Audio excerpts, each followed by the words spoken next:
아멘. 누구나 신앙생활을 하는 사람이라면 신앙생활을 참 잘하고 싶을 겁니다. 내가 정말 신앙생활을 이제 하나님을 믿게 됐는데, 예수님을 믿게 됐는데, 내가 신앙생활을 좀 한번 잘 해보고 싶다 라는 그런 생각이 누구에게나 있을 것입니다. 그런데 이 신앙생활이라는 것이요, 어때요? 잘 안 돼요. 신앙생활을 하다 보면 이 어려움이라는 것을 만나게 되더라는 거예요. 신앙생활을 하다가 만나게 되는 어려움은 크게 두 종류가 있는 것 같아요. 첫 번째는 어떤 어려움이냐? 이 외적인 어려움입니다. 외적인 어려움. 외부에서 신앙생활 하는 사람들에게 어려움을 주는 거예요. 외적인 어려움이 뭐가 있어요? 박해 같은 거 있잖아요. 박해. 신앙생활 못하게 하는 거예요. 신앙생활을 못하게 하고, 그리고 꼭 교회 가려고 그러면 뭘 일을 시켜요. 그 외적으로 계속 어떤 이 압박들을 가해서 신앙생활을 못하도록 하는 거죠. 그 외적인 어려움이 있습니다.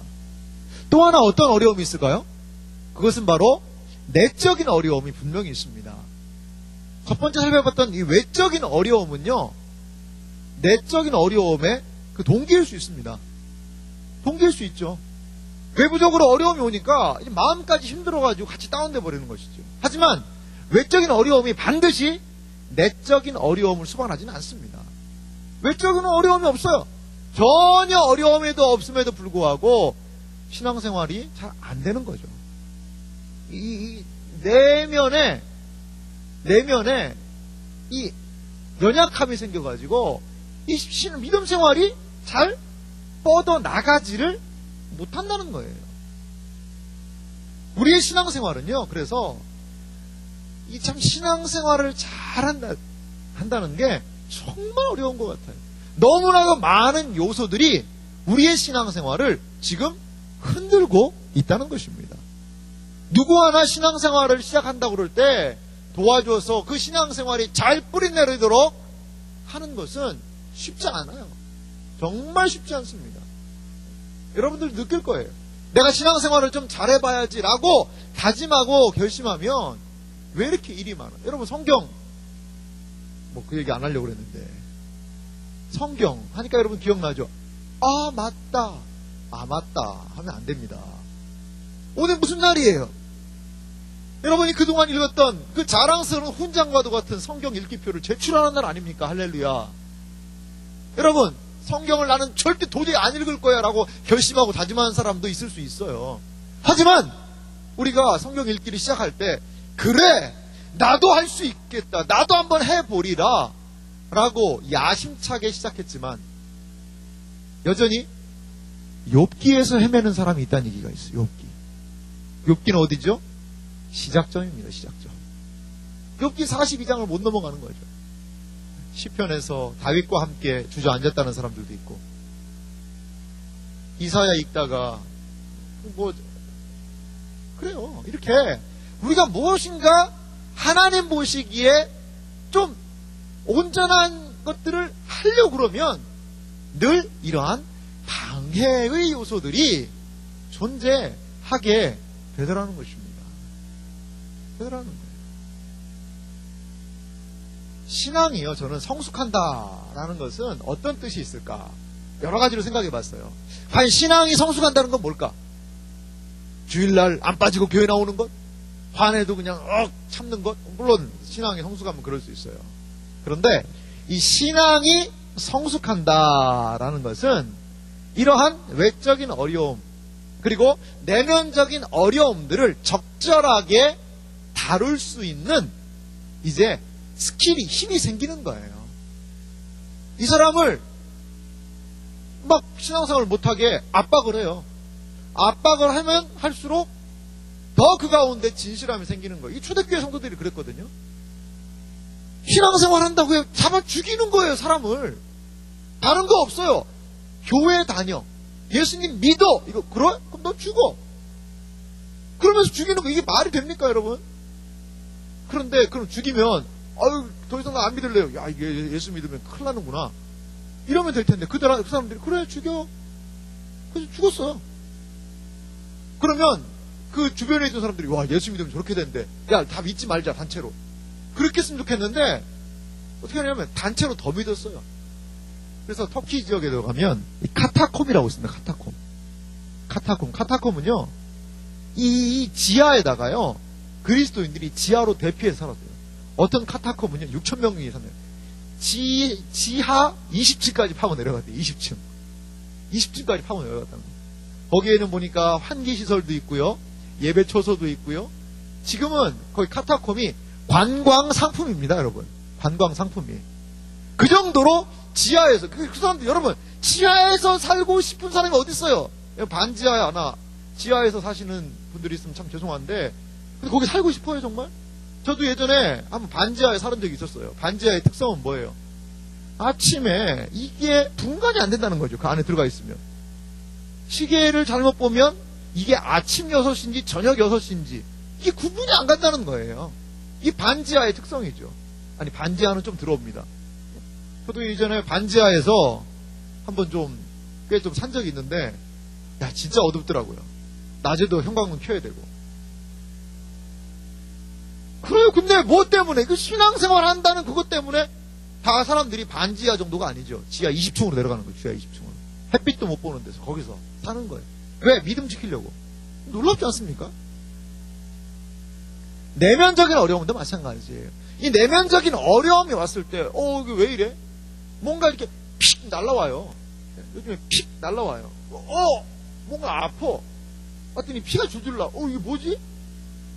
그런데 이게 뭔지를 몰라. 하는데 또 픽 뭐가 날라와가지고, 이거 뭐지? 이게 여기가 또 맞아가지고 피가 줄줄 나고. 이 우리 신앙생활이요, 이럴 수 있다는 거예요. 이게 왜 그러지? 그러다가 막 피를 질질 흘리고 다니다가 어느 날 피딱지 생겨가지고 또 그래. 그러니까 사실 여러분, 우리 인생은요, 다른 사람 살아주는 거 아니잖아요. 내가 사는 거잖아요. 그런데 나에게 온 이 환경에 대해서 의미가 파악이 안 되는 거예요. 그럼 안 된다는 거예요. 어떤 영적인 어려움이 왔을 때, 이 원인이 무엇일까? 왜 내가 설교 시간에는 계속 졸릴까? 왜 나는 최근에 한 달 동안에 설교 가운데 은혜 받은 적이 없을까? 왜 나는 집에 있을 때면 집에 가고 싶을까? 이런 거에 대해서 여러분 고민을 해야 됩니다. 고민을 해야 돼요. 고민을 해야 돼요. 그래서 내가 신앙생활을 하는데 왜 내 삶은 신앙생활 안 하는 사람이나 똑같을까에 대해서 고민을 해야 된다는 거예요. 고민을 해야 된다는 거예요. 교회는요, 앞으로 한국교회가 할 일이 있습니다. 저도 제 사역에 포커스를 좀 그렇게 많이 맞추고 있는데, 한국교회가 할 일은요, 무조건 교회 많이 나오게 하는 것, 일단 뭐 나오게 해야 되겠죠. 하지만 그것보다 더 중요한 게 있어요. 잘 가르쳐야 됩니다. 그리고 알려줘야 돼요. 그리고 무엇인지를 알려줘야 돼요. 야, 네가 금방 맞은 거는 말이야, 그 게으름이라는 화살이야. 너 게으르니까 신앙에서 멀어지지? 그리고 너 게으르니까 힘들잖아. 그 게으름은 이러이러한 방법으로 이겨내야 돼. 이런 식으로 자신의 삶을 좀 해석하고 그 의미를 파악할 수 있어야 된다는 거예요, 여러분. 있어야 되는 거예요. 그 집 앞을 걸어가는데, 그 집 앞에 약간 움푹 패인 웅덩이가 있어요. 근데 애가 지나가면서 거기서 날마다 넘어져. 한 번 넘어졌어. 그래가지고 무릎에 피가 났어요. 그 다음날 아침에도 가요. 웅덩이가 있는데, 그 다음에 또 넘어져. 반대 무릎이 하고 또 까졌어요. 그 다음날 아침에도 또 가는데 또 넘어져. 이 팔꿈치가 까졌어요. 그 다음날 아침에도 또 가는데 또 넘어져. 이쪽 팔꿈치 까졌어. 그 다음날 아침에 또 가는데 또 넘어져. 그래서 이마 까졌어. 언제까지 넘어져야 돼? 언제까지? 여러분, 이게 우리 신앙생활 아닙니까? 우리 신앙생활 이렇지 않아요? 넘어진 자리, 쓰러진 자리, 한 번 넘어져서 힘들었으면, 한 번 신앙생활에 그러한 침체가 와서 내가 신자인지 불신자인지도 막 모르고 막 힘들었으면, 그래서 피 맞으면, 이런 표현 죄송한데요, 그러니까 그랬으면, 고생을 했으면 다시 넘어지면 안 되잖아요. 저기는 웅덩이인데 걸리면 넘어지더라. 옆으로 피해가자. 웅덩이구나. 나는 뛰어넘을 거야. 홀짝. 그러면 안 넘어지잖아요. 이러한 성경 안에는, 우리 신앙 안에는 우리의 신앙을 위한 수많은 말씀들, 수많은 약속들, 수많은 조언들, 수많은, 쉽게 말하면 연장들, 도구들이 꽉 차 있는 거예요. 근데 우리가 안 써, 이거를. 오직 믿는 거 하나밖에 없어. 예수 천당 불신 지옥. 이거 하나밖에 몰라. 예수 천당 불신 지옥. 예수는 믿어야 되는데. 불신 지옥. 나 지옥 가면 안 되는데. 이거밖에. 그러니까 교회 한번 빠지면 막 지옥 갈까봐. 지옥 갈까봐 무서워가지고. 이야, 이 한번 빠졌는데 큰일 났네. 아유, 이번 한 주간 나 진짜 일진이 안 사나울 것 같다. 나 운전 많이 해야 되는데 접촉사고 나는 거 아니야? 그래, 진짜 접촉사고가 나. 접촉사고가 딱 나니까, 그렇구나. 이거 오늘 교회 안 가가지고 접촉사고 났네. 막 두려워가지고, 벌벌 떨면서, 주여, 그러면서 와서 앉아있는데, 죽을 지경이죠. 죽을 지경이죠. 신앙의 은혜, 하나님의 사랑, 감격, 이런 건 없고, 접촉사고 안 나게 해달라고. 주여, 이번 주에는 제가 왔나이다. 접촉사고 피하게 하여 주시옵소서. 50만 원 나갔는데, 이거 정말. 여러분, 그게 신앙 아닙니다, 여러분. 분명하게 아셔야 돼요. 분명하게 아셔야 돼요. 우리가 신앙생활을 좀 잘 하기 위해서는 이 신앙의 원리들을 잘 알아야 되는데, 한 가지 대원칙이 있습니다. 모든 신자의 어려움, 그것은요, 하나님 안에서 극복될 수 있다는 것을 여러분 믿으시기 바랍니다. 자, 성경 구절을 좀 같이 한번 읽어볼게요. 자막 준비했는데요. 함께 읽어보겠습니다. 너희 중에 누구든지 지혜가 부족하거든 모든 사람에게 같이 읽습니다. 다시 읽습니다. 야고보서 1장 5절인데 같이 읽습니다. 시작.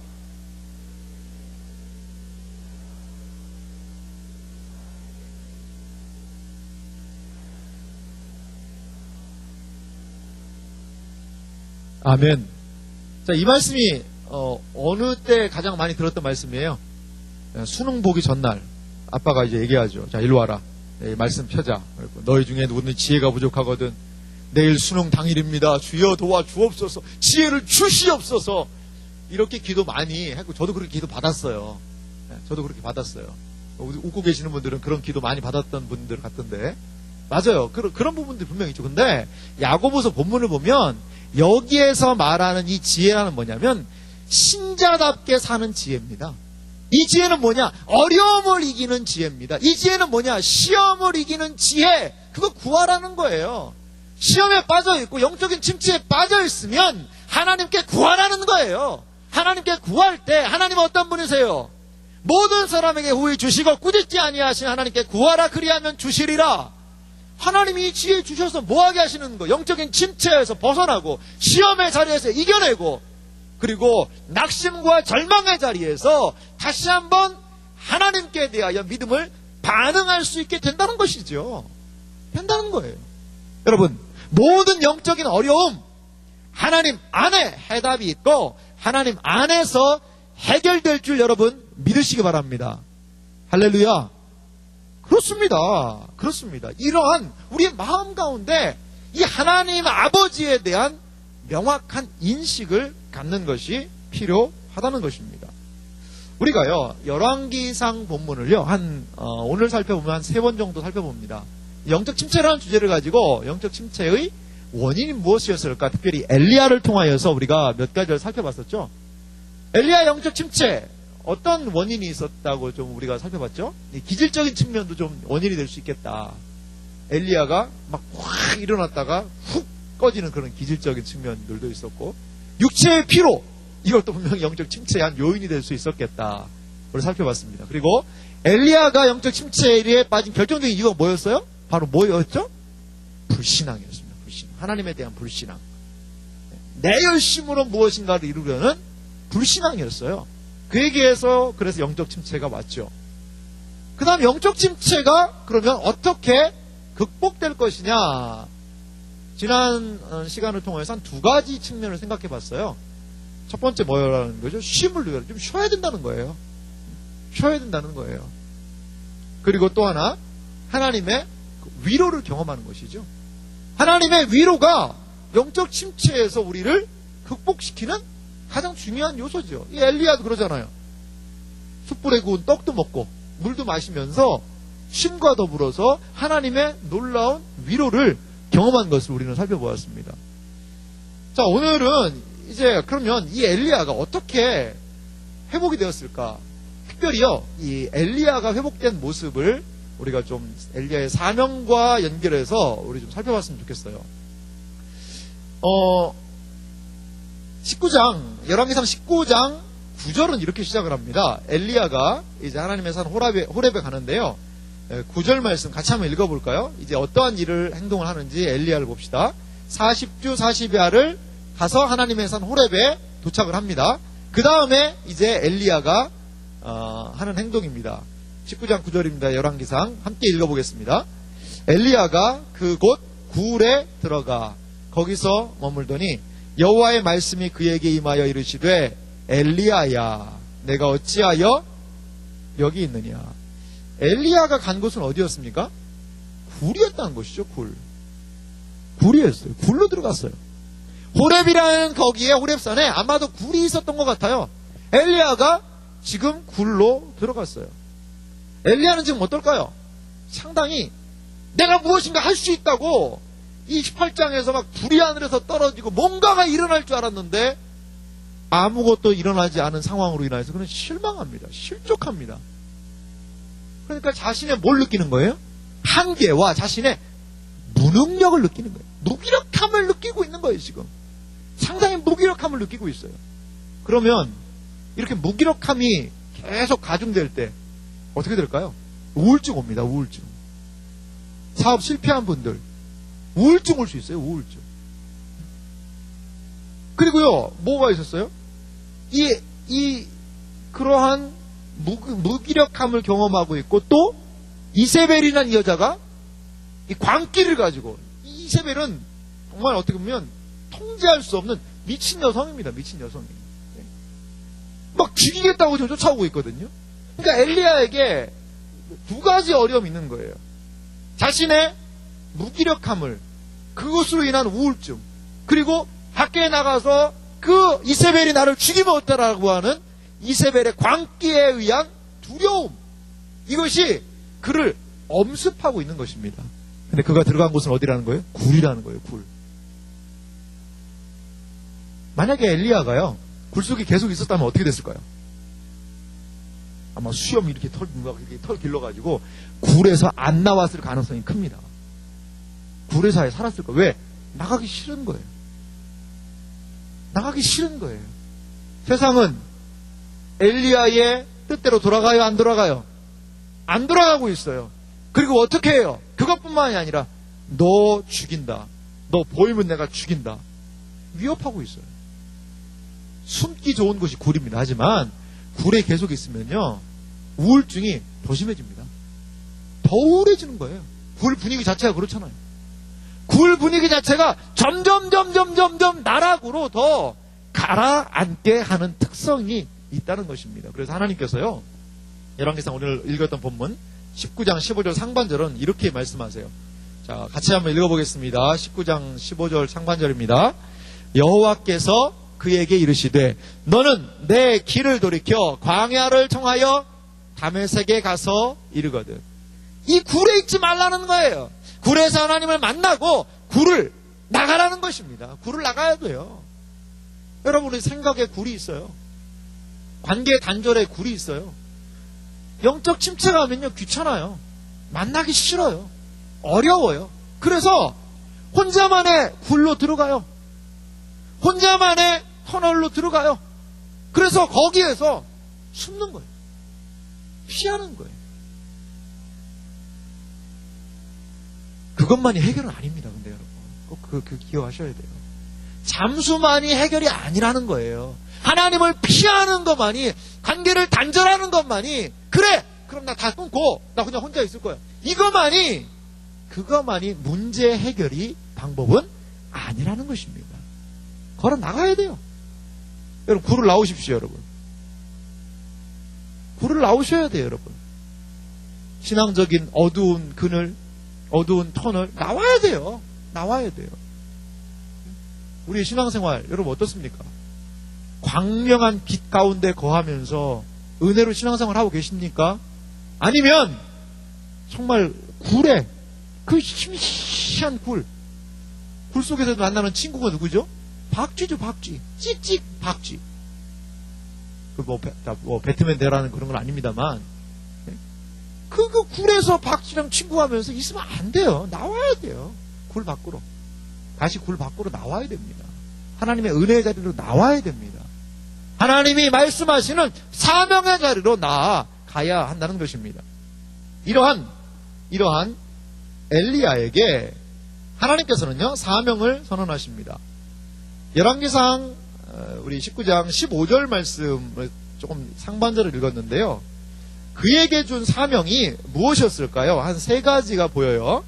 제가 읽을 테니까 한번 따라와 보세요. 열왕기상 19장 15절입니다. 여호와께서 그에게 이르시되 너는 내 길을 돌이켜 광야를 통하여 다메섹에 가서 이르거든 하사엘에게 기름을 부어 아람의 왕이 되게 하고. 첫 번째 뭐예요? 하사엘이라는 사람에게 기름을 부으라는 거예요. 기름을 부어서 아람이라는 나라, 외국입니다. 쉽게 얘기하면 이스라엘을 공격했던 나라예요. 그 나라의 왕을 삼으라는 거죠. 자, 두 번째는 어떤 부분이죠? 16절은 너는 또 님시의 아들 예후에게 기름을 부어 이스라엘 왕이 되게 하고. 두 번째는요, 님시의 아들이라는 님시, 아버지가 님시예요. 님시고 아들은 누구예요? 예후죠. 그 예후에게 또 기름을 부어서 이스라엘의 왕이 되게 하라는 거예요. 그게 바로 이 엘리야의 사명이었습니다. 또 하나의 사명이 무엇일까요? 아벨부올라 사밧의 아들 엘리사에게 기름을 부어 너를 대신하여 선지자가 되게 하라. 이게 바로 엘리야의 미션이었어요. 이게 바로 엘리야의 미션이었어요. 세 사람을 세우라는 거죠. 그래서 아람의 왕 하나 세우고, 그 다음에 이스라엘이라는 나라의 왕을 세우고, 그 다음에 엘리야 너를 대신해서 사역을 감당할 네 후임자를 세우라는 거예요. 후임자를. 이 세 가지의 미션을 하나님께서 엘리야에게 허락하셨습니다. 그러면 그가 받은 이 미션, 사명의 의미는 무엇일까요? 먼저 이것을 통하여서 엘리야에게 하나님이 확실하게 말씀하고 싶으신 것이 있었다는 것입니다. 첫 번째는요, 하나님께서 역사를 주관하시는 분은 하나님이시라는 거예요. 역사를 주관하시는 분은 하나님이시라는 거예요. 지금 누가 장악하고 있습니까? 누가 장악하고 있어요? 북왕국 이스라엘은 아합과 이세벨, 엘리야 너 죽어! 널 죽어! 이 죽이겠다는 그 사람들이 지금 이 북왕국 이스라엘을 완전 장악하고 있는 거예요. 완전 장악하고 있는 거예요. 그런데 하나님께서는요, 뭐라는 거예요? 좀 있으면 아합 죽고 이세벨도 죽는다. 북왕국 이스라엘의 한 사람을 내가 얘기해 줄 테니까 너는 그 사람을 왕을 세우라는 거예요. 이게 구체적으로 엘리사, 그러니까 엘리야의 후임 사역자를 통하여서, 엘리사를 통하여서 그 일이 성취됩니다. 여기서 무엇을 볼 수 있을까요? 지금요, 아합 천지인 것 같아요. 아합이 자기 세상인 것 같아요. 아합이 온 북왕국 이스라엘을 다스리면서 아합이 그 자신의 힘으로 하고 싶은 것들을 다 하면서 하나님의 백성들을 죽이고 하나님의 백성들을 업신여기고 하나님의 뜻을 번역하는 그러한 천지 같아요. 하지만 하나님께서는 그것 아니다. 역사는 내가 주장한다. 내가 주장한다. 그래서 성경을 보면요, 열왕기하 이제 9장에 보면 예후가 왕이 되는 그런 장면이 등장합니다. 예후가 왕이 돼가지고요, 이 아합의 아들 요람을 죽이고 그리고 이세벨을 죽입니다. 둘만 죽이는 것이 아니라 이 바알을 섬기는 사람들을 처단하는 것을 우리는 볼 수 있다는 것이죠. 그래요. 우리가 기억할 것이 있어요. 우리를 영적인 침체로 오게 하는 많은 요인들이 있는데 그것 중에 중요한 요인들이요, 이 세상이라고 봐요. 저는 이 세상. 여러분, 신앙생활 열심히 하고 싶죠. 근데 왜 잘 안 돼요, 신앙생활이? 이 세상 때문에. 돈도 벌어야 되고 결혼도 해야 되고 세상에서 공부도 해야 되고 그러다 보니까 이 세상과 부딪히게 되는데, 마치 이세벨의 광기와 같이 우리 신자를 억누르고 마치 이 엘리야가 느꼈던 무능함과 같이 내가 할 수 있는 게 아무것도 없구나. 내가 그렇게 기도했는데, 내가 신자인데 나는 왜 아무것도 할 수 있는 게 없지? 이러한 무능력감 속에서 우리가 침체의 나락 가운데 빠진다는 것이죠. 하지만 기억하십시오. 이 역사를 주장하시는 분이 분명히 하나님이시라는 거예요. 여러분, 우리가 그걸 우리 마음속에 새겨야 합니다. 여러분, 새겨야 됩니다. 목사님, 그거 아닌 것 같은데요? 요새 IS 천재 아닙니까? IS가 뭐 잘 나가서 그거 하는 거 아닙니까? 목사님, 그게 아니라요. 미국 오바마가 다 하는 거예요, 오바마가. 네? 오바마가 이 세상 다 주장하는 거 아닙니까? 그게 아니라, 그 뒤에는 반기문이 있습니다. 뭐 이렇게 얘기하는 사람도 있을 거예요. 그건 아닌 것 같아요, 제가 볼 때. 뭐 우리 박근혜 대통령이 그 모든 것들을 다 막 주장하는 것 같아요. 우리의 보기에는 그렇죠. 누구도 그랬어요? 엘리야도 그랬다는 거예요. 엘리야도 아합이 이스라엘을 주장하면서 지 맘대로 하는구나. 이세벨이 그 힘을 가지고 지 맘대로 하는구나. 그런데 오늘 하나님 뭘 얘기하고 계세요? 네가 예후를 이스라엘의 왕으로 삼아라. 이게 내 뜻이다. 그러한 모든 것들을 하나님께서 이제 끝을 보게 하시겠다는 거예요. 하시겠다는 거예요. 여러분, 순간에 있는 그 현상만을 가지고 모든 것들을 평가하지 마시기 바랍니다. 우리의 인생을요,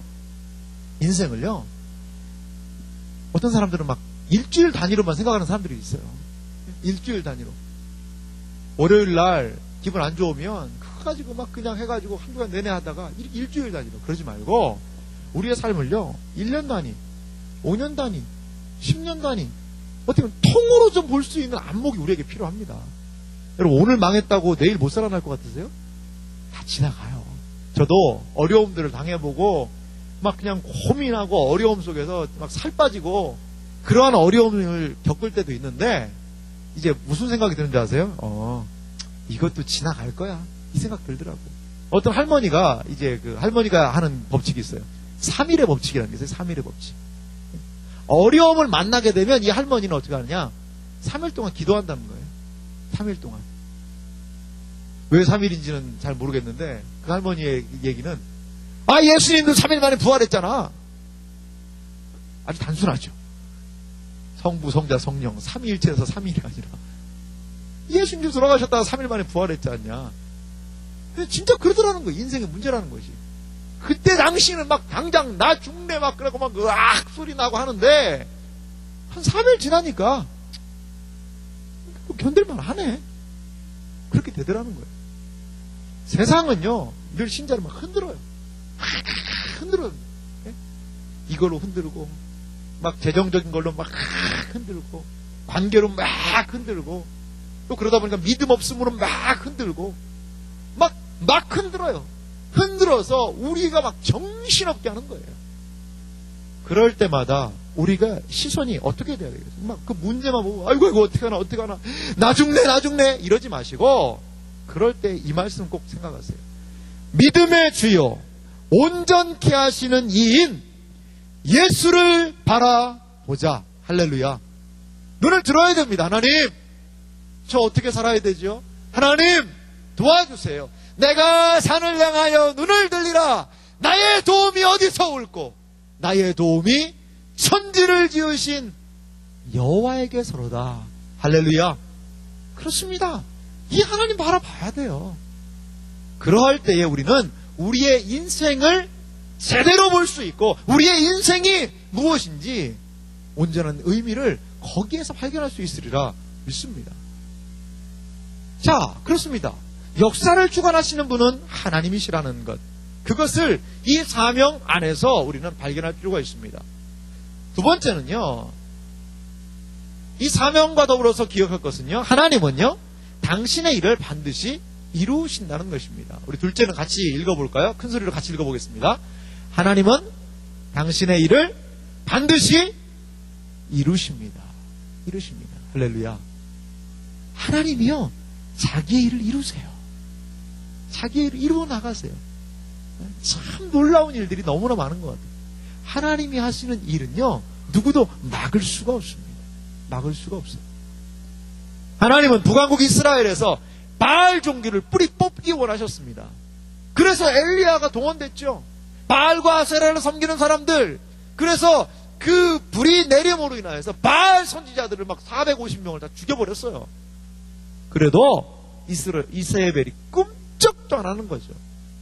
아, 이 나의 미션은 실패한 거구나. 미션 임파서블. 이러면서 지금 실망하고 누워 있는 거예요. 그런데 하나님께서 이 사람들을 세우세요. 17절 말씀에 보니까 하사엘의 칼을 피하는 자를 예후가 죽일 것이요 예후의 칼을 피하는 자를 엘리사가 죽이리라. 우상 숭배하고 하는 사람들, 이 모든 사람들을 하나님께서 뿌리 뽑으시겠다는 거예요. 예후가요. 그래서 초대에 말씀드렸지만 바알을 섬기는 사람들을요 모여요. 쉽게 말하면 이런 거 합니다. 전국 바알 대회 이런 거 하는 거예요. 전국 바알 대회. 자, 바알 섬기는 사람들은 다 제사 드리러 오시오. 전국에 공문을 보냈어요. 그래서 바알을 섬기는 사람들이 다 전국적으로 다 모여들었어요. 모여서 거기서 제사 드린 다음에 문 닫고 그 사람들 다 죽여버립니다. 이게 뭐라고 그래요? 일망타진이라고 그러죠. 일망타진. 예후가 그런 일을 해요. 예후가. 그러니까 엘리야로 인하여서 엘리야 때 사명이 끝나버린 것이 아니라 그 사명은 누구에게로? 예후에게로 이어져서 바알을 섬기는 것들을 근절시키는 이 일, 하나님의 일을 하는 것들을 볼 수 있다는 것입니다. 내가 다 할 수 없습니다, 여러분. 교회 일도 마찬가지. 내가 다 할 수 없습니다. 함께 하는 겁니다. 함께 하는데 하나님이 계획하신 것, 그것은요 끝내 이루시더라고요. 여러분들이 이런 하나님이 하시는 일의 눈뜨시는 여러분들이 되시기를 간절히 소망합니다. 그러할 때에 우리도 우리의 이 사명의 의미를 발견하면서 저는 감당할 수 있다고 봐요. 자, 이러한 일들, 이 엘리야에게 준 미션이 이러한 의미가 있다는 것이죠. 그러면 이제 우리가 다시 한번 돌아가 봅시다. 엘리야가 회복됐습니다. 회복됐어요. 지난 시간에도 살펴봤지만 이렇게 해서 사람들을 세우고 엘리사를 세우고 그리고 결국에는 어떻게 했어요? 이제 불병거타가 하나 올라가잖아요. 회복됐습니다. 회복됐는데 오늘 이 사건이 엘리야의 회복과 어떠한 연결성이 있을까? 우리는 그것을 좀 살펴봤으면 좋겠습니다. 먼저 우리가 엘리야의 회복에서 기억할 것은요, 엘리야가 회복하기 위해서 무엇이 먼저 회복됐어야 돼요? 사명이 먼저 회복되어야 된다는 거예요. 엘리야의 회복은 무슨 회복이다? 사명을 회복하라는 것입니다. 자, 엘리야는 뭘 누렸어요? 쉼을 누렸죠. 쉼을 누렸습니다. 그 다음에 엘리야는 어떻게 했어요? 하나님의 특별한 위로를 경험했습니다. 그래서 물도 마시고 떡도 먹고 그러면서 쉼과 더불어서 회복을 누렸어요. 자, 그 다음에는 뭐예요? 여러분, 제가 하나 물어볼게요. 여러분, 왜 은혜 받아야 돼요? 자, 옆 사람한테 한번 물어보세요. 졸고 있는 사람한테 특별히 물어봐야 돼요. 졸고 있는 사람한테 좀 빨리 물어요. 여러분, 왜 은혜 받아야 되느냐 물어요. 왜 은혜 받아야 됩니까? 하고 물어보세요. 왜 은혜 받아야 됩니까? 하고 물어보세요. 별로 안 물어보는데, 예. 여러분, 정말 진지하게 대답해 보세요. 왜 은혜 받아야 됩니까? 하나님이 여러분들에게 은혜를 주셔야 되는 이유가 뭐예요? 하나님 왜 은혜 주셔야 돼요? 아니, 그냥, 목사님 은혜 받으면 좋잖아요. 아니, 은혜 안 받으면 기분이 별로 안 좋던데. 아니, 은혜 받으면 그래도 기분이 좀 좋지 않을까요? 그냥 기쁘고, 좋다. 즐겁고, 해피하고, 일도 잘 되고. 은혜 받으면 그렇게 좋은 거 아닐까요?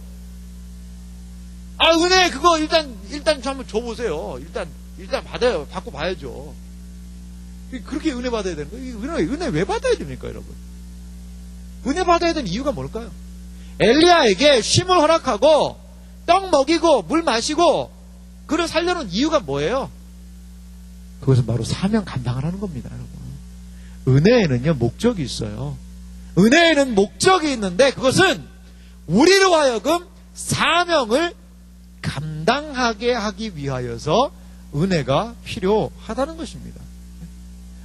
왜 은혜 받아야 돼요? 사명 감당하기 위해서. 이 사명이라는 것은 무엇일까요? 존재의 이유 아니겠어요? 존재의 이유? 존재의 목표예요, 어떻게 보면. 여러분, 독수리가 있어요, 독수리. 어떤 사람이 산에서 독수리 새끼를 주워왔어요. 독수리를 주워다가 어디에서 키웠냐? 닭장에서 키웠어요, 닭장에서. 닭이 뭘 먹죠? 사료 먹습니다. 이 독수리 새끼도 이 사료를 주면서 독수리를 키웠어요. 자, 독수리는 원래 뭐 하는 애인가요? 이게 창공을 쫙 하면서 나르는 그런 게 독수리입니다. 독수리 얼마나 멋있어요. 새 중에 저는 제일 멋있던데, 독수리. 우리 아들이 좋아하는 새, 독수리. 예? 독수리가 멋있단 말이에요. 근데 독수리가 닭장에서 닭모이 먹으면서 나 부리가 진짜 이게 나도 닭부리 같이 말이야 이렇게 좀 뾰족했으면 이 사료 먹기 더 편할 텐데 이게 구부러져 가지고 이게 사료 찍어 먹기 진짜 힘드네. 나 날개가 왜 이렇게 큰 거야 이거. 이 거리적거리네. 아니 다른 애들은 빨리 가가지고 잽싸게 사료 먹기 그럴 때 몸집도 작아서 좋은데 나 이놈의 날개 때문에 정말 사료 먹기 진짜 힘드네. 그걸 보고 전문적인 용어로 뭐라고 그래요? 줘도 못 먹어, 줘도 못 먹어. 그러라고 준 거예요? 그게 날개가 그게? 그 부리가 그러라고 준 거예요? 네? 여러분, 이 날짐승의 이 왕이라고 할 수 있는 독수리 한번 뜨면요. 어느 데 이제 영상 보니까 그 양을 낚아채더라고, 양. 큰 양은 아니고 작은 양인데 독수리가 양을 낚아채가지고 올라가더라고요, 양을. 그 정도의 강력한 힘이 있는데 그거 가지고 뭐 하고 있어요? 사료 먹어요, 사료. 그것도 무슨 사료? 닭사료. 닭이 존재하는 목적은 뭐예요? 알 낳는 거. 닭이 존재하는 목적은 뭐예요? 치킨. 닭도리탕. 오늘 무슨 날이죠? 초복이죠? 삼계탕.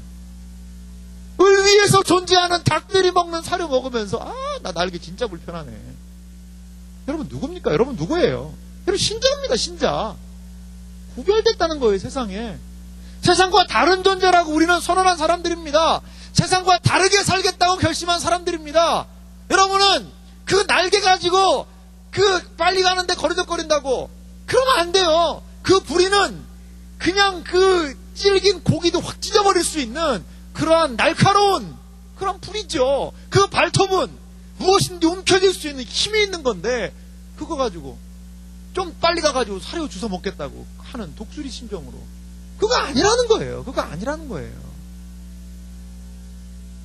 사명은요, 우리가 존재하는 이유이자 목적입니다, 여러분.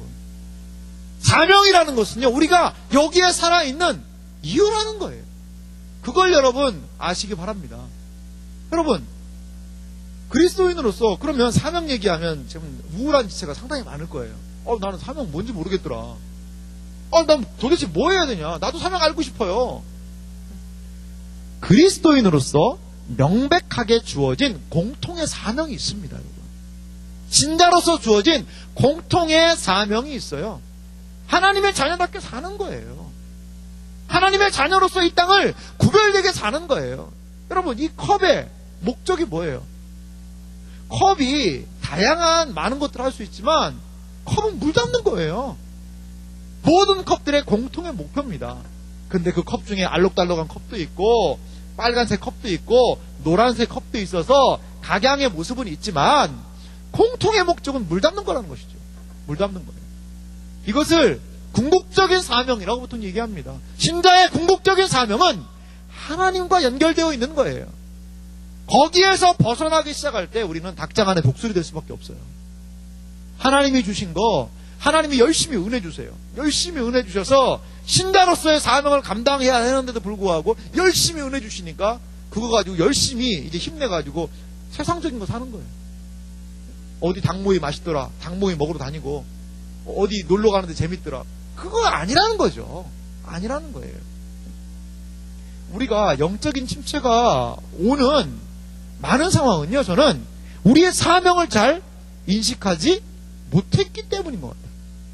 사명이 흐려지면 인생이 흐려집니다. 신자의 인생이 흐려지는 거예요. 내가 어떠한 존재인지를, 어떠한 사명이 나에게 있는지를 깨닫지 못할 때 그 인생이 흐려질 수밖에 없는 거예요. 닭이 고기 안에 닭장 안에 독수리가 이게 말이 되는 겁니까? 근데 말이 될 수 있다는 거예요. 세상 안에서 그리스도인이 신자답게 살지 않는 것이 말이 됩니까? 근데 우리는 그게 너무나 말이 되잖아. 너무나 말이 되잖아요. 허물과 죄로 죽어있던 사람들을 살려가지고 구원시켜놨는데 또 거기 기어들어가가지고 거기서 똑같이 날개 이렇게 감추고 저 닭인데요. 저 닭술이라고 아세요? 저 닭술인데 닭술이.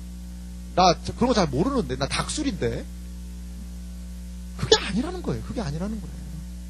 성경에서 명확하게 신자의 존재를 세상과 다른 존재로 사명의 존재로 분명히 불러주셨다는 것을 여러분 기억하시기 바랍니다. 이것이 너무나 원론적인 이야기라고 생각할 수 있는 사람들이 있을 거예요. 하지만 여러분 그렇지 않습니다. 우리는 이 처음 것에서부터 잘못 시작되었기 때문에 우리의 신앙의 삶이 엉켜버렸을 수도 있어요. 하나님의 말씀이요 선포된 거 그대로 한번 믿어보세요. 너희는 먼저 그의 나라와 그의 의를 구하라. 그리하면 이 모든 것들을 너희에게 더하시리라. 먼저 구할 것이 있다는 거예요. 먼저 찾아야 될 것이 있다는 거예요. 먼저 추구해야 될 바가 있다는 것입니다. 그리하면 그 모든 것들을 너희에게 더하시겠다고 얘기하시는 거예요. 그러하기 때문에 그리스도의 삶에는 놀라운 변화들이 있었어요. 그러하기 때문에 카타콤에 들어가도 그 신자들은 죽음을 불사해도 이 신앙 포기 안 했습니다, 여러분. 이 신앙 포기 안 했어요. 왜? 이러한 삶의 대원칙, 이러한 삶의 포기할 수 없는 가치, 그것으로 자신의 삶을 조명했기 때문에 그렇습니다.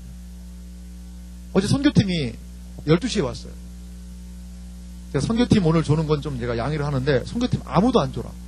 어제 12시에 왔는데도 12시에 교회 왔어요. 12시에.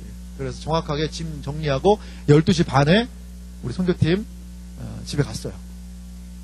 근데 오늘 다 저는 집에서 누워있을 줄 알았는데 살아 돌아와서 옆에 있습니다. 필리핀 세부팀 한번 손 들어봐요. 어디에 있는지. 어디 있는지. 여기 보세요. 여기 앞자리에서 그냥 초롱초롱 말씀 잘 듣고 있고 저쪽에도 있고. 어제 주체들이 하는 얘기가 첫 마디가 뭔지 아세요? 목사님 우리 다시 보내주세요. 그러더라고요. 다시 보내달라는 거. 어제 밤에 왔는데 다시 보내달라고. 그럼 그래서 제가 그랬죠. 내일 갈래? 물어봤어요. 내일 가려고. 내일 갈래? 그랬더니 네! 그러더라고요. 네, 그러더라고요. 아니 여러분 어딜 갔어요? 세부라는 데 갔습니다. 세부. 여러분 세부를 어디서 봤죠? 우리는 엽서에서 봤죠. 엽서에서 봤어요. 그 파란 바다, 코발트빛 바다에 그 푸른 바다에 그냥 하얀 백사장에 그 코코넛 추리 밑에서 좋다. 그 세부입니다. 그 세부. 막탄 세부. 예? 근데 거기 가서 우리 지체들이 한 거란 건 뭔지 아세요?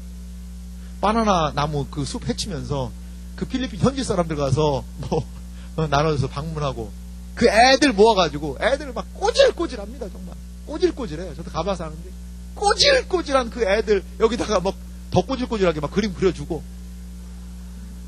그리고 걔들 말 안 듣는 애들 모아가지고 하고 또 전도지 만들어가서 말도 안 되는 시부하노 막 시부렁 뭐라고 얘기를 하고 그거 하고 온 거예요. 그거 하고 파란 바다 여러분 봤습니까? 못 봤다잖아. 지나가면서 저게 바다구나. 그쪽에 사역하는 쪽은요 또 바다도 흙탕물이더라고. 흙탕물. 진짜는 이게 막탄 쪽으로 가야지 거기가 진짜 세부가 거기더라고요. 그러고 왔어요. 그런데 또 가겠대. 잠도 못 자고 제대로 먹지도 못하고 거기서 김치찌개를 먹었겠어요? 된장찌개를 먹었겠어요? 순전히 그냥 그 기름진 거 그거 먹고 왔는데 잠도 제대로 못 자고 또 가겠대. 왜? 거기에서 복음을 증거할 때 나에게 주어진 사명을 감당할 때 이게 맞다는 걸 느끼는 거예요. 그때 세부에서 한번 날개 펴본 거야. 우와! 날아지네? 오! 주와 함께 날아오르리? 이야, 이 날개는, 나는 이거 사료 먹으러 다닐 때 이거 접으려고 난리를 폈는데, 야, 이게 필 수 있구나. 날 수 있구나. 우와, 전에 날다가 그 토끼 한 마리 지나가니까 그냥 확 잡아본 거죠. 세부의 어린, 믿지 않은 영혼들. 확 잡으니까 잡히는 거야. 복음을 증거하니까 믿어! 우와, 이거 잡히네, 이거. 신기하다. 우와, 나도 이거 몰랐는데. 나한테 이런 무기가 있었네. 이야, 이 발, 이야, 쓸만하네. 그래서 자신의 거듭난 존재와 걸맞는 삶을 살아보니까 뭐예요? 기쁜 거죠.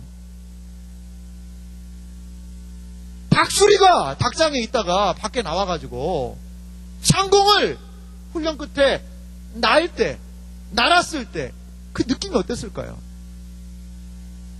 그가 아마 이런 노래 부르지 않았을까? 닭들은 모르실 거야. 그러면서 노래 불렀을 거야 아마. 닭들이 알겠어요? 모이 쪼아먹는 닭들이? 그 푸른 창공을 쫙 날면서 본인의 사명과 본인의 정체성을 거기서 느끼지 않았겠냐는 것이죠. 여러분, 원론적인 얘기라고 치부하지 마십시오. 우리는요, 원론부터 잘못됐을 수 있어요.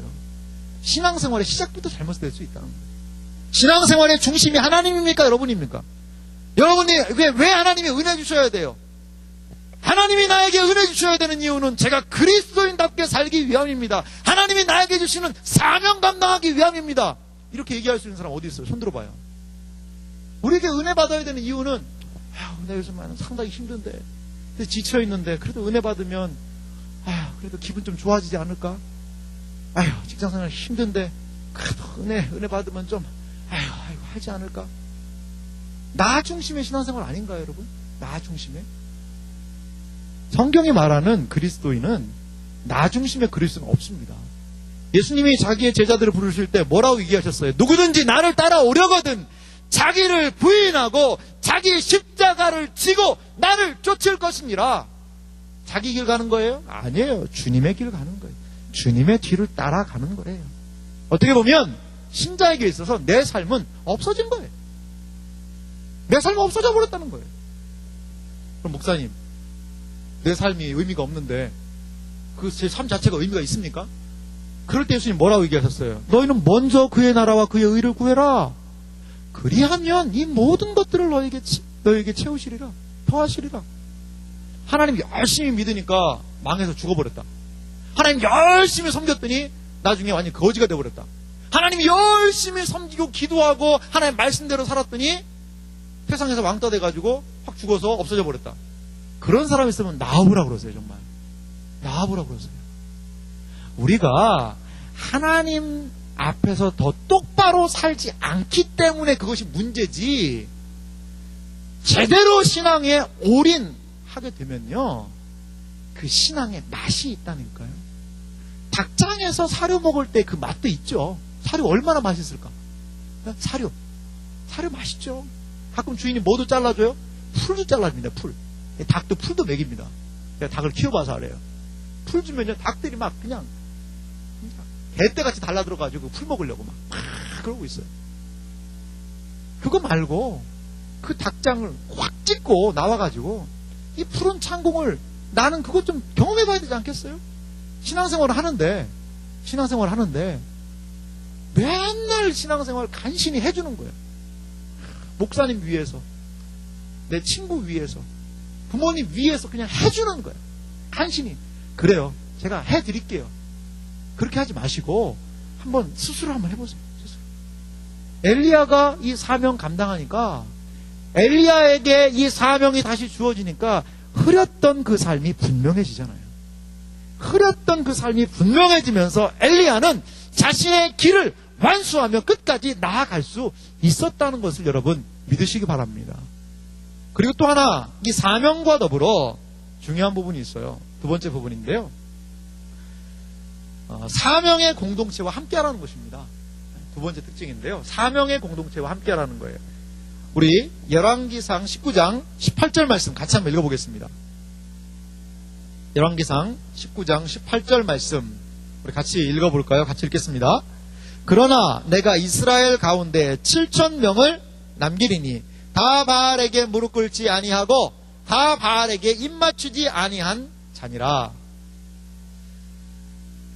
뭘 얘기하고 있습니까? 엘리야에게, 엘리야 너 혼자 아니야. 엘리야는 계속 얘기했어요. 앞에서 보면 나 혼자 남았습니다. 나만 남았습니다. 다 죽었습니다. 나 혼자밖에 없습니다. 그러니까 더 어렵지요. 근데 하나님 뭐라고 얘기하세요? 너 혼자 아니야. 너 혼자 아니고 바알에 무릎 꿇지 아니한 사람 몇 명이 있다는 거예요? 7,000명을 내가 남겨놨다는 거예요. 7,000명을. 이게 무슨 말입니까? 엘리야의 사명은 무엇이었습니까? 바알과 싸우는 사람이에요. 바알을 그 바알 종교에서 하나님께로 돌이키게 하는 사람이 그였다는 것이지요. 그런데 그도 지쳤어요. 그럴 때 하나님은 뭘 기억하라는 거예요? 너와 함께한 자들이 있다는 거예요. 우리도 마찬가지예요. 하나님 일을 감당할 때 혼자 결단코 못합니다. 사명의 공동체가 우리를 사명으로 묶어준다는 것을 여러분 기억하시기 바랍니다. 이 쑥이라는 게 있어요. 쑥. 쑥 자라는 거 봤어요? 쑥이 3대가 있어요. 3은 곧게 자라거든요. 근데 3밭에 있는 쑥은요, 3대 밭에 있는 쑥은요, 쑥도 이 3하고 똑같이 곧게 자란다는 거예요. 곧게 자란다는 거예요. 그래요. 마찬가지입니다. 우리가 신앙 공동체 안에서 한 하나님 안에서 꿈을 꾸고 한 하나님을 섬기고 한 하나님을 의지하고 이렇게 신앙 공동체로 우리가 함께 할 때에 그 안에서 우리는 온전한 사명을 발견하고 거기가 바로 내가 지켜지는 자리라는 것을 여러분 기억하시기 바랍니다. GBS 하는 의미가 뭐예요? GBS.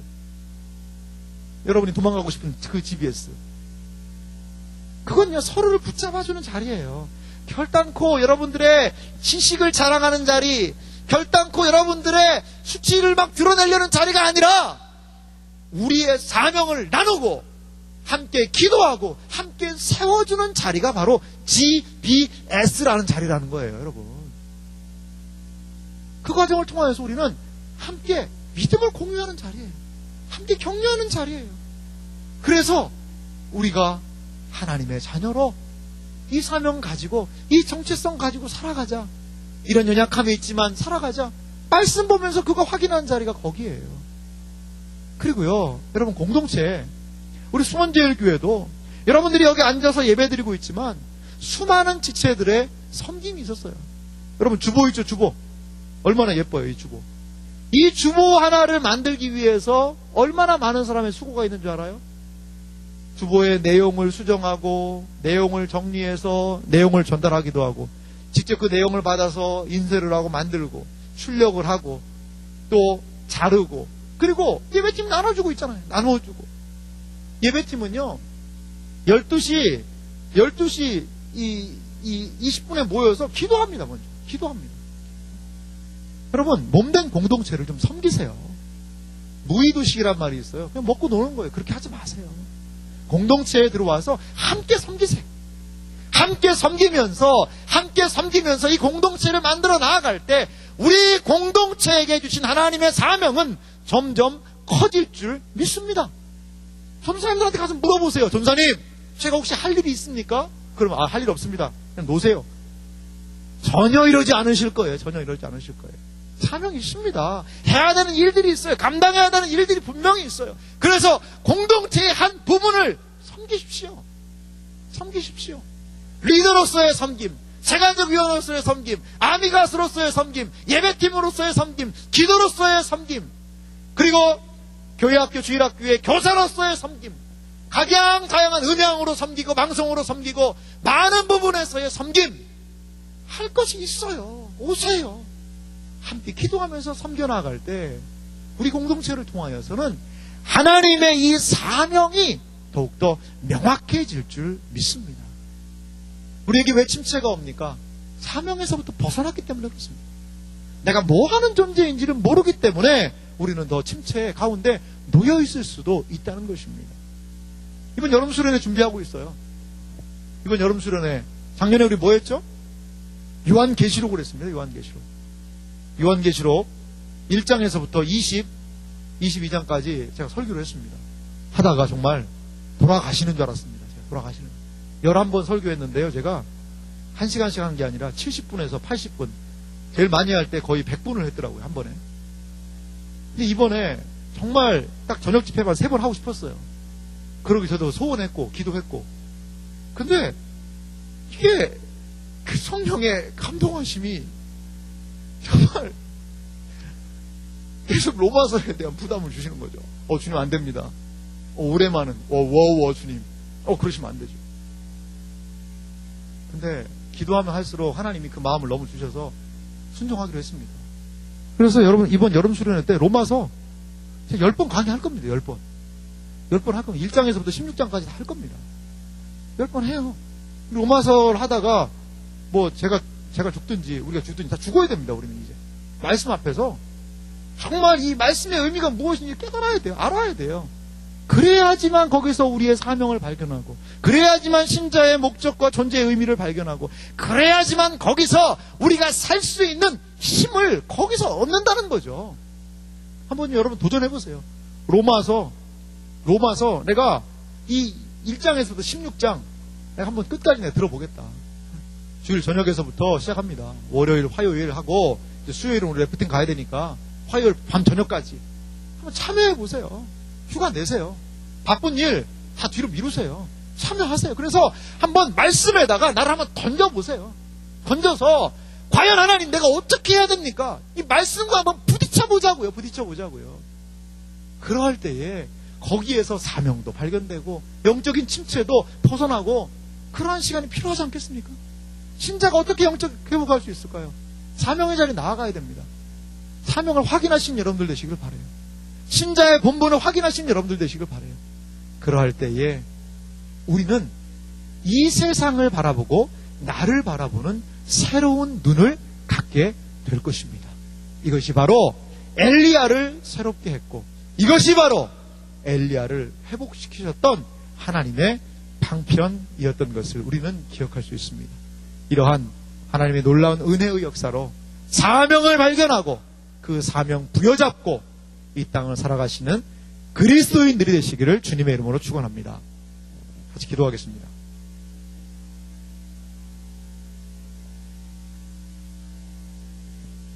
이 시간 우리 같이 기도하겠습니다. 여러분, 힘들죠? 믿음 생활 한다는 게 힘이 듭니다. 하지만요, 하나님 품에 붙어 있어야 돼요. 하나님 품에 붙어 있을 때 오히려 힘 안 듭니다. 여러분, 탕자 아시죠? 집 떠나면 고생입니다, 여러분. 집 떠나면 고생이에요. 탕자 보세요. 아버지 떠나면 좋은 게 있을 줄 알았지만 아버지 떠나니까 완전 고생입니다. 완전 고생. 결국에 아버지가 돌아오니까 쉼과 평안과 은혜를 경험하잖아요. 우리의 신앙의 회복, 아버지 하나님 안에 있음을 여러분 믿으시기 바랍니다. 신자가 신자답게 되는 길, 하나님 안에 있음을 여러분 믿으시기 바랍니다. 우리를 온전하게 세워지는 곳, 공동체 안에 있습니다. 여러분, 이 수원제일교회 새벽에서 공동체를 귀히 여기시기 바랍니다. 그리고 나아가서 이 공동체를 통한 사명을 확인하고 신자답게 영적인 침체를 극복하며 살아가는 그러한 성도가 될 수 있도록 도와달라고 같이 기도하도록 하겠습니다.